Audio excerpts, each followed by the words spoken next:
You're listening to the Dwell on These Things podcast. I'm John Stongi, and today we have a wonderful guest with us. We have John Schneider.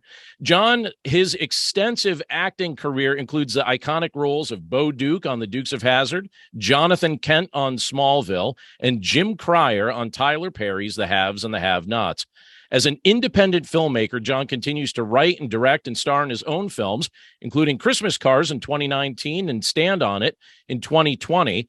He also co-starred with Reba McEntire in Lifetime's 2021 holiday hit, Christmas in Tune. In addition to his incredible acting career, John has over 20 albums to his credit and 5 number-one singles on the Billboard Country Chart. And it's also worth noting that John co-founded the Children's Miracle Network with Marie Osmond, which has raised over $7 billion for medical research. And his latest movie, To Die For, opens today. So it's a real privilege to welcome John Schneider to Dwell on These Things. John, welcome. Wow, I'm exhausted. It's hard to condense a career into a single paragraph, but we tried our best. My goodness. Oh, my gosh. I've been busy. Yeah, it really sounds like it. And I have to confess, when I was growing up, I had plenty of Dukes of Hazzard cars and toys as a kid. So it's not too often that you get to have a conversation with one of your action figures from childhood. So thanks so much for joining us. Yeah, I'm fully posable, right? Fully posable. That's right. All right. Well, let's start with two of your most recent projects, because you've certainly been busy. This has been a busy year for you with recording. This has been a busy year for you with filming. And we're going to talk about your new movie, To Die For, in just a second. But you recently also released your latest album, Southern Ways, as well. And I wonder if you could tell us a little bit about that album and what inspired you to record it. Well, I'm a recovering Yankee, right? I'm from Mount Kisco, New York, which is a rural part of New York, but my wife still says I'm a Yankee. Nevertheless, I say recovering. So Southern Ways is really what my heart and soul is about. Also, when I was growing up, just before Dukes of Hazzard, I was only 18 when I started that show. Southern rock was king. Waylon Jennings was king. The Marshall Tucker Band was king. Leonard Skinner was still around. They hadn't gotten on the plane yet. So my tastes skew that way, and nobody really does Southern rock anymore. They do this kind of poppy country that's as far as I'm concerned, really neither fish nor fowl. But wanted to make this record and put together the music and the band that I thought I had in high school, until, of course, I heard the cassette tapes and I realized the band wasn't all that good in high school. And this is great. So I'm very proud of it. There's a bunch of songs on there that are in another film that we did, which was a sequel to Stand On It, called Poker Run. Mm-hmm. So there's a song called Poker Run. There's Southern Ways is in there. Let's Get Dirty, which is a song about dirt track racing. So before anybody takes offense to that. So it's a mixture. We've been putting the music in the movies, doing music very specifically for the movies that we make. And then there's a song on the record from the Bellamy Brothers. I don't usually do covers, but actually there's 2 covers on this one. I've Always Been Crazy, which was a Waylon Jennings song, and You Ain't Just Whistling Dixie by the Bellamy Brothers, which was a favorite song of mine when I was in high school. So I wanted to redo that, pay tribute to the South, because I think the South has gotten a really bad rap these last couple of years, and undeservedly so. So I'm recovering Yankee coming to the defense of a misunderstood population in the Southern United States. I love it. That's a great motivation to record, and some really cool history to hear some of the thoughts behind what you've recorded on there. And on this album, you have a song that I really enjoy, a song called Younger Man. And there are a lot of young people who listen to this podcast. And I wonder, so as I was listening to that song recently, I wondered what counsel you might give yourself if you could go back in time to your youth and offer yourself advice. How would you advise younger you? The biggest advice I would give younger me is that life is a marathon, not a sprint. So things that appear to be of vital importance that must absolutely be done by the end of today probably don't. So sit back and try. It's very difficult to have a long-term perspective when you're only 20 years old or 18 years old. But it gets easier with time. It's easier with time. So that's the main thing. I've always been someone that believed that God was up to something that we are part of, not the other way around. And I'm going to say that again. God is up to something that we are part of. So where do we fit in God's plan? Not where does God fit in with our plan? Mm-hmm. And I find that many, many people, myself included, until that revelation came to me, tend to pray as if we are up to something that God is part of. Mm. That's not how it works. It's my 62-year-old perspective. It's the other way around. So when Younger Man, when I heard Younger Man, it's such a beautiful, beautiful song.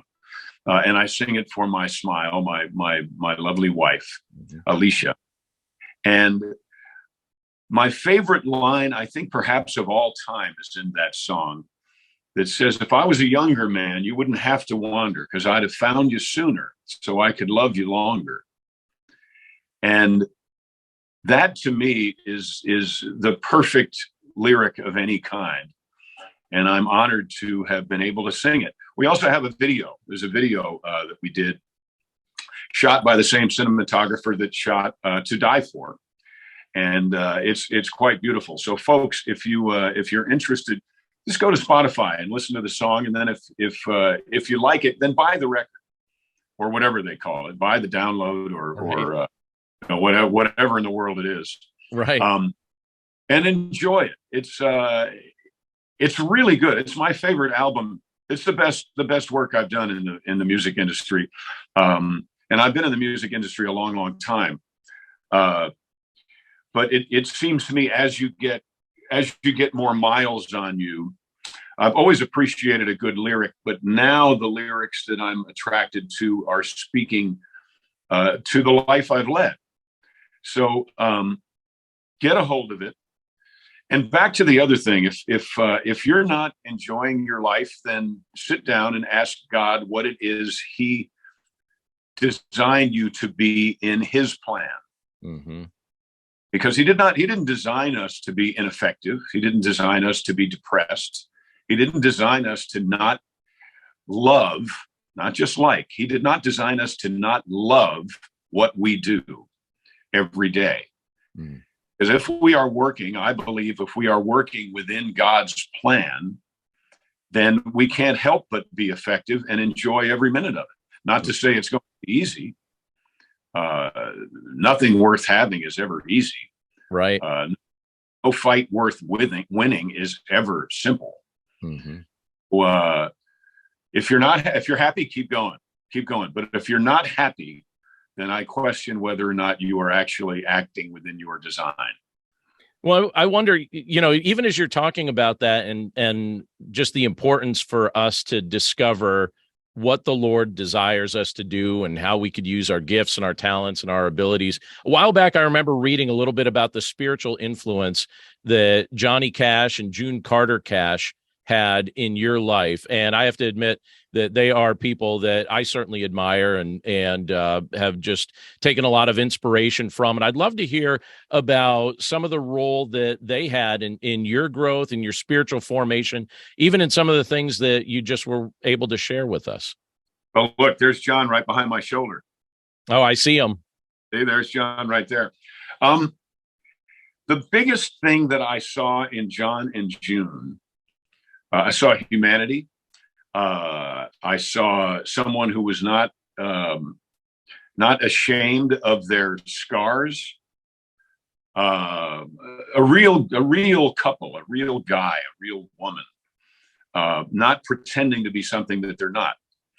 And prior to that, There was that was in the mid '80s. Lived in California, and not to say that Christendom gave me a bad example, but I did see a lot of people that the way I put it is they were trying to be nicer than Jesus. You know, and that I found that to be really unattractive, and impossible to live a life like that. So John and June were real people that looked at life. I'm doing it now. That looked at life with an expectation that there was something great coming and some work that they needed to do in it right now. So they didn't. I like to say that they had the weight on the balls of their feet. They weren't this kind of person. And we all know people, and if you're one of them, I dare say you need to change this part of your personality, who sit back and wait for things to happen. Okay, well, God, where are you in my circumstance? Well, God is not in your circumstance. You are in his. Wait on the balls of your feet. Expect it. Expect great things. And that's what I saw with John and June. They didn't quote scripture. They weren't running around being biblical scholars, even though they were. Feel a need to impress you with their humility. Okay, right, and so you got to be careful of that. Got to be careful. Johnny Cash knew that he was a tool for God's work on this planet, and he went about that business every day. And if he got off the path, which he did, which we all do, he would get back on the path as soon as humanly possible. That makes sense. Right? And he didn't beat himself up for being off the path. You are going to stray from the path. Okay? It's going to happen. Don't beat yourself up for it. Try not to intentionally step off. But if you find yourself off in the weeds, look around, get your bearings, and then take a couple of steps back over. I guarantee you're not far off the path if you're on it to begin with. And the big tell that is, do you enjoy what you do? Yeah. And one of the things, I mean, it's hard to even say one of the things that you enjoy doing, because we listed some of the things that you've been so highly involved with, recording and video production and everything else. And one of the things that it seems that the Lord's very clearly gifted you to do is not only record and act, but also to write. And so you've been active in writing the scripts for your movies and independently producing some of these things and doing some really special things. And your latest movie, To Die For, is available today. And I wanted to spend the remainder of our time highlighting this movie and the importance of its message, because all the press says, this is what the press I'm reading on it says, that it's an intensely patriotic movie, that this is an intensely patriotic movie. And I saw the trailer for it, and I saw that it's you could see very clearly that that's the direction that the movie is going in. So why do you suppose now might be a good time for a healthy dose of patriotism? Well, our flag and our country from within has been attacked more in the last 2 years, in my opinion, than it's been attacked ever since its inception.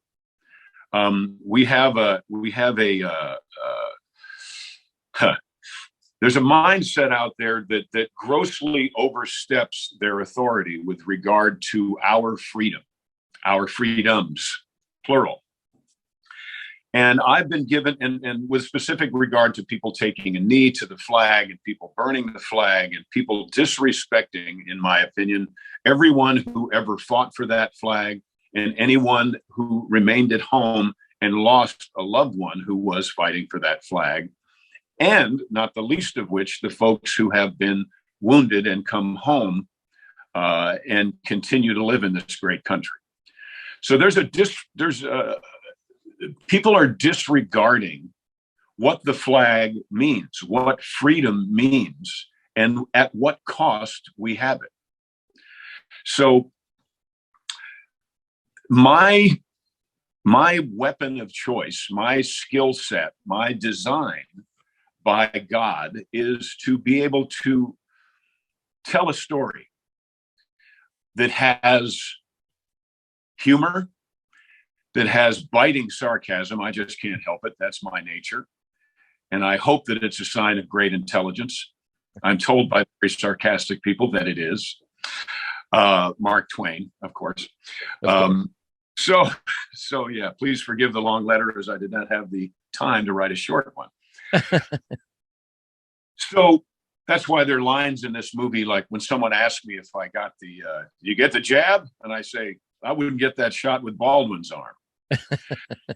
So there's things like that in it. But at its core, I believe, and when you make a movie, it's like looking at the Empire State Building with your nose on it, your nose on the granite, kind of like that. So I am so anxious for people to watch this film and tell me what it's about. What I believe it's about is it is going to empower and give voice to people who've been thinking just like this character, but for whatever reason they've been silenced, or they're too timid to speak out. A friend of mine yesterday said, John, you kind of play Archie Bunker in this film, but the difference is that I think you're right. So he's a flawed character, certainly. You have to have that in a good story. You can't just have someone who is all butterflies and puppy dogs. So I'm extremely excited about this. I do believe that for such the skill set, the history, the career, all of the stuff that you mentioned, I do believe that has now met in a confluence of time so that this movie could be made. I say that because once I read an article in a newspaper about a man who defied a restraining order that said he couldn't drive around the high school with the American flag on the back of his truck. Mm-hmm. So he chose to go to jail rather than adhere to that restraining order. So the lunacy of the restraining order, first and foremost, got my attention. But then the integrity of the man got my attention. And someone in my group said, what an idiot. All he had to do was take the flag down. And I'm thinking, no, what a patriot. What a wonderful example he gave. So from that moment on, I had to write. I sat down on this laptop that we're talking on, and I just couldn't stop. It was like this thing was pouring out of me. And as that was happening, things were happening in the world that the screen just went off as I said that. Things were happening in the world, and specifically in our country, that just kept feeding into it. So it was like God said, tap, tap, tap, pay attention, because I'm about to say something through you that people need to hear. And they're waiting to hear.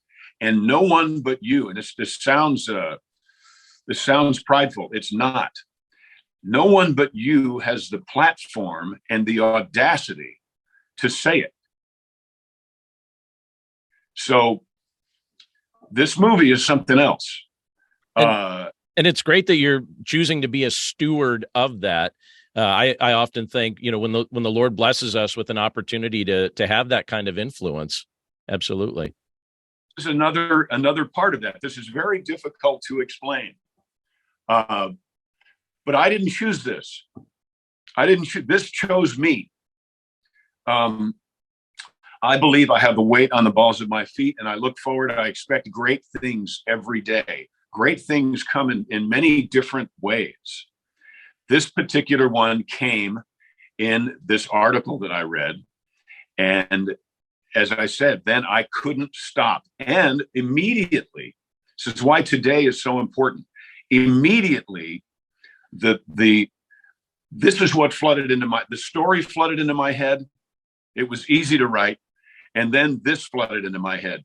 This film needs to be out before the midterm elections 2022 so that people will vote, so that they will not believe that their vote doesn't count, because people, thousands, hundreds of thousands, millions of people have died and risked their lives to give you the opportunity to fulfill your obligation as an American citizen and vote.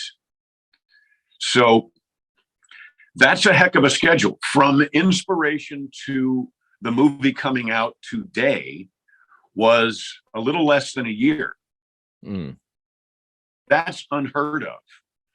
So to me, because we did it, my wife and I and our crew of there's no more than 10 people that worked on this whole film. We did it. It's not possible. So it must be a God thing. I'm going to put that on a shirt. It's a God thing.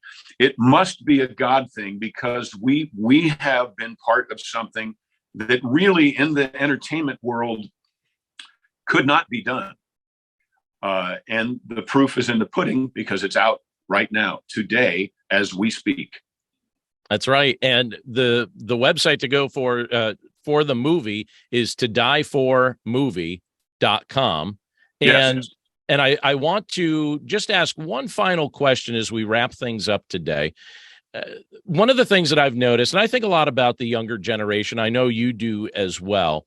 And earlier I asked that question about younger man, because I'm a parent of 4 young adults at this point now. And I often think about their well-being and praying for them as they, what's that? We're having a granddaughter mid-November. I'm Oh. sorry. That's okay. Congratulations. Thank you. And so I think about that generation. I think about the generations to come. And I've noticed a distinct difference in things like patriotism among many young people that I have the privilege to interact with. And so as we finish up today, I just wonder, how do you suppose we can help the younger generation regain a sense of appreciation for our country if that seems to be waning?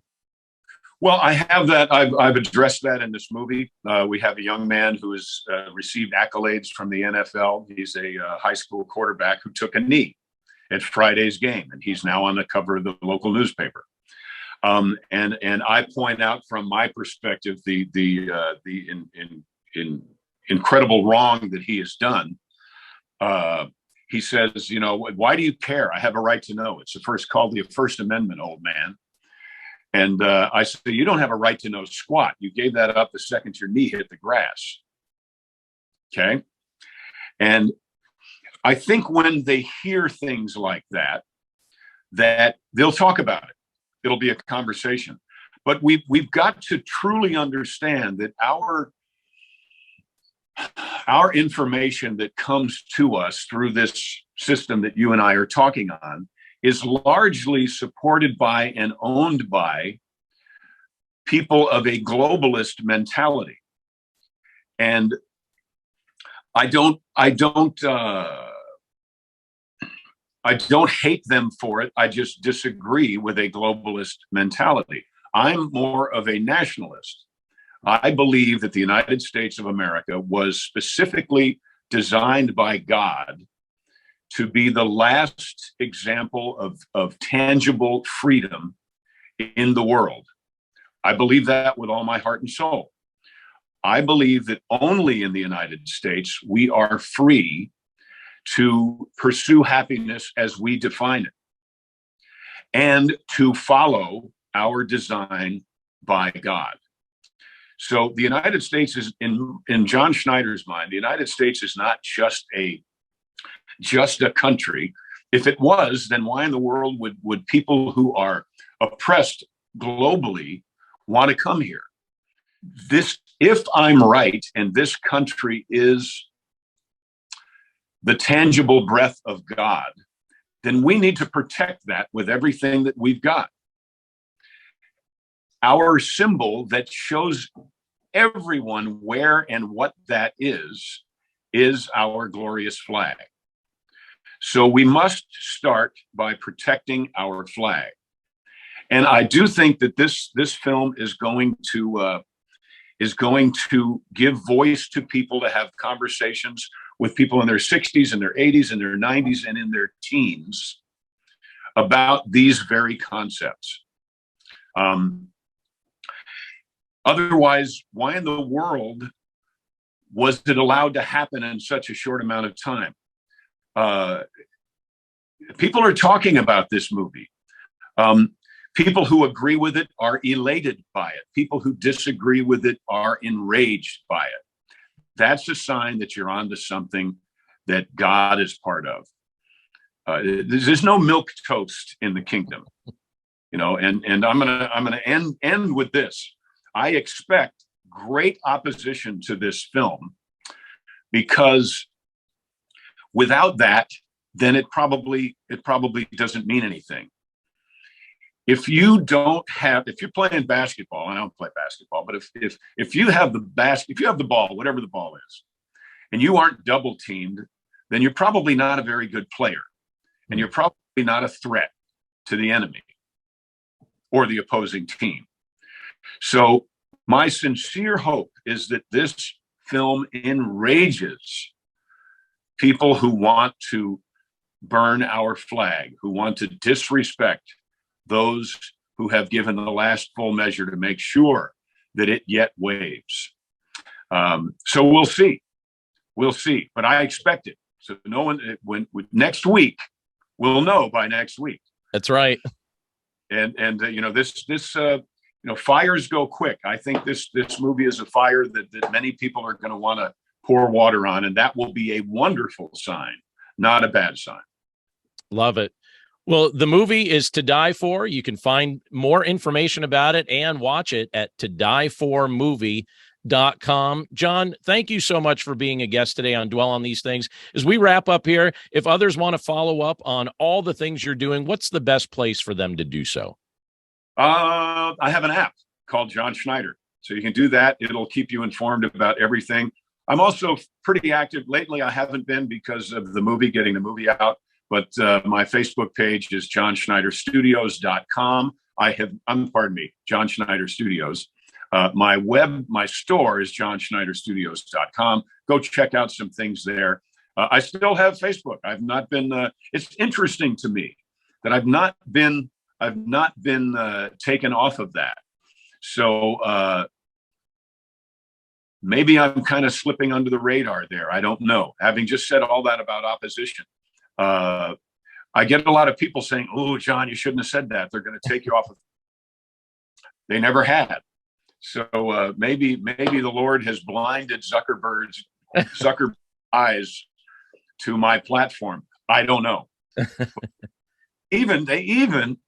I put the trailer up to Die For, and they allowed. We're in a free country, but still they allowed me to boost the post, which means they had to review it. So something is up. The wagons are circling, as John Wayne would say. So I love it. So John, to dieformovie.com, johnschneiderstudios.com, or just get. Wonderful. Well, John, thank you so much for being a guest with us today. And again, check out the movie, todieformovie.com. We know you're going to love it. Have a wonderful day. I appreciate it. You too. God bless you, everybody. God bless America. Bye. God bless.